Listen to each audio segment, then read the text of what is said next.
Walk onto any dealership lot right now, and you are looking at a market on the edge of a price shift. A 25% tariff is threatening to make both new and used vehicles unaffordable for the average buyer. Under Section 232 and Section 301 trade actions, the government is placing 25% taxes on imported cars and the millions of individual automotive parts that cross our borders every day. There is a persistent misunderstanding about how these taxes work. A tariff is not a bill paid by a foreign nation. When a tariff is enacted, the tax is paid directly by the American importing company to the U.S. Treasury. Because those domestic companies have to absorb these extra import costs, they adjust their ledgers the only way they can, by passing those costs directly down to the American consumer. For buyers trying to avoid this tax, there appears to be an obvious workaround: buy an American-made car. In 2026, there are 117 different vehicle models slated for final assembly in the United States. This chart shows U.S. vehicle imports by value and quantity up to 2024.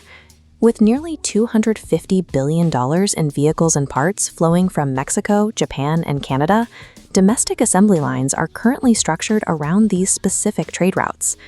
Replacing this volume with domestic production would require a total restructuring of the industry. Final assembly simply means a factory in Michigan or Texas is bolting the pieces together.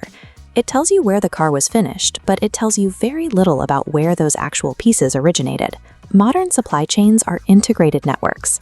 Because of that, the American-made label offers little protection from the impact of import taxes. Take a look at a modern domestic vehicle, like this Hummer EV rolling off a U.S. assembly line. Break a domestic car down to its base components, and you reveal their foreign origins. The Center for Automotive Research finds up to 91% of these parts are imported. Taxing them at 25% adds $108 billion in domestic production costs. The Yale Budget Lab calculated how that translates to the dealership lot, projecting an average price hike of 13.5% per new car. In real dollars, tariffs will add an average of $6,400 to a new car's sticker price. That increase effectively removes the sub-$30,000 vehicle from the U.S. market. But you don't have to buy a new vehicle to feel the financial hit. The cost of maintaining and repairing the cars already sitting in American driveways is set to rise. The collision repair sector operates on a fragile supply chain, leaving it exposed to trade barriers. Currently, 44% of original equipment manufacturer parts are produced outside the United States. For aftermarket parts, like replacement sheet metal and safety sensors, nearly 100% are sourced overseas. Placing tariffs on these specific components will immediately increase the cost of replacement parts by hundreds of dollars on a standard repair estimate. This creates a secondary effect. As body shop repair costs rise, auto insurance companies are forced to raise premium rates to offset those new expenses. The economic impact extends further than the initial purchase. These costs move through the entire life cycle of the vehicle, raising insurance rates even for drivers who never visit a new car dealership. We have a clear historical record of what happens when the government uses trade barriers to try and shield American auto manufacturing from foreign competition. In 1981, President Reagan negotiated voluntary export restraints, a policy designed to cap the influx of inexpensive Japanese vehicles into the U.S. market. In the short term, the policy appeared successful. It boosted profits for the big three automakers and temporarily saved roughly 44,000 factory jobs. But reducing foreign competition removed the incentive to innovate. While Japanese car makers improved their engineering, U.S. manufacturers lagged on fuel efficiency and repair quality, while domestic prices rose for American consumers.